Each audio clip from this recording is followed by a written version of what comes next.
Assalomu alaykum qadrli do'stlar. Demak, sizlar bilan yana Display Community dasturimizni yaratishda davom etamiz. Demak, bugungi darsimizda sizlar bilan date difference degan narsani o'tamiz. Ya'ni date difference nima degani? Date difference vaqtdagi oraliqdagi farq. Ya'ni, masalan, aytaylik, birorta vazifamizga muddat qo'ydikda va vazifamizga qancha vaqt qolganini yoki o'tib ketgan bo'lsa, qancha vaqt o'tib ketganini bizga ko'rsatib turadigan bitta funksiyani yaratishni ko'rib chiqamiz. Demak, tayyor bo'lsangiz, biz darsimizni boshladik. Faizimiz bersin. Buning uchun biz birinchi plus belgisini qo'shib olamiz. Plus belgisini qo'shib turib, masalan, oddiy qilib yozib olamiz. Qancha muddat qoldi? Xo'p, qancha muddat qoldi deb turib, so'roq belgisini qo'yib qo'yamiz. Xo'p, buni turi qanaqa bo'ladi dedim. Hozir aytib o'tganimdek, date difference, ya'ni oraliqdagi farq. Date difference mana. Date difference tanladik. Endi date difference, ya'ni bu yerda start date bor. Bizni boshlang'ich vaqtimiz. Boshlang'ich vaqtimizga biz doimo nima qo'yamiz?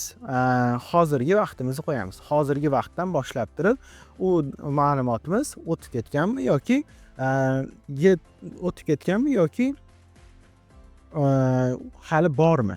Shunaqa ma'lumotni hozir qo'yishni ko'rib chiqamiz. Xo'p, birinchisi start day'ga, demak, hozirgi muddatimizni tanlab qo'yamiz. Bu 3 ta nuqta orqali biz bu yerda mana current time, ya'ni hozirgi vaqt degan ma'lumotni tanlaymiz. Xo'p, endi ikkinchisi end date, ya'ni bu muddat qachon tugashi kerak? Qachon tugashi kerak? Albatta biz qo'ygan muddatimizda. Masalan, hozir soat 8 bo'lsa, biz bugungi sanani belgilab turib, soat 10 da tugadi, soat 10 gacha qilishimiz kerak yoki soat 10 da qilishim kerak degan narsani belgilab qo'yadigan bo'lsak, bizda nima bo'lib turadi? 2 soat qoldi degan ma'lumot chiqib turishi kerak bo'ladi.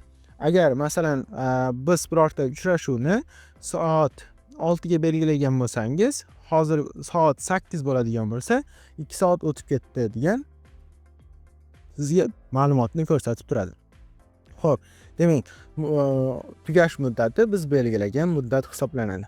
Biz belgilagan muddati hisoblanadi. Xo'p, endi unit, ya'ni bu ma'lumotimiz qanday hisoblansin? Kunlardami, haftalardami, oylardami yoki yillardami? Xuddi shunaqa qilib turib, biz bu yerga o'zimiz yozib qo'ysak bo'ladi. Biz masalan, soatlarda sanaganimiz ma'qulroq, minutlarda jicha kichkinaroq bo'lib qoladi, kunlarda esa jicha kattaroq. Shuning uchun hours, ya'ni soatlarda sanaymiz biz. Mana. Xo'p, endi accuracy. Accuracy'da biz qanday ko'rinishda turishini belgilab qo'ysak bo'ladi. Lekin bizda hozir kerak emas. Xo'p, endi precision. Mana precision degan joyini hozir ko'rib olsangiz bo'ladi. Masalan, soat 12 deb belgiladik. Kecha soat 12 da deb belgiladik. Mana hozir 10:30 bo'ldi soat. -34:44 soniyani, minutni ko'rsatib turibdi. Xuddi shu narsani agar biz 1 qiladigan bo'lsangiz, mana 34:00 bo'lib turadi. Chunki undan keyingi son nima edi? Mana 1:0 qiladigan bo'lsangiz 3:4 edi.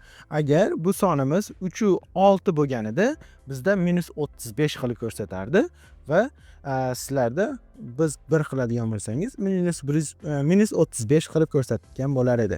Bizda hozir 5 dan kichkina bo'lgani sababli bizda -34 deb ko'rsatib turibdi. Xo'p, endi units, ya'ni undan keyingi ma'lumotni tanlab qo'yishimiz mumkin. Bu yerga masalan soat deb yozib qo'ysak bo'ladi. Xo'p. Bo'ldi. Endi buni save qilib olamiz, saqlab qilib olamiz.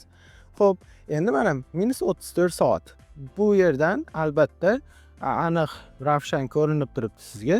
Qanday minusda ko'ringani uchun sizga bilishingiz mumkin. -34 soat, ya'ni -34 soat o'tib ketdi degan narsa miyangizga kelishi mumkin. Lekin foydalanuvchilar har xil bo'lishi mumkin, ular tushunmasligi mumkin. Biz o'zimiz yasaganimiz uchun tushunarli bo'lgani bo'lishi mumkin, lekin foydalanuvchini bilimini yoki uni savodini hisobga olgan holatda biz ularga yordam berish maqsadida osonroq birorta oldiga yozuv yozib qo'yishimiz kerak bo'ladi. Biz agar ikkita uchta ma'lumotni birlashtirib yoki birorta ma'lumotni oldiga o'zimizdan birorta ma'lumot qo'shadigan bo'lsangiz, biz template degan funksiyadan foydalanamiz.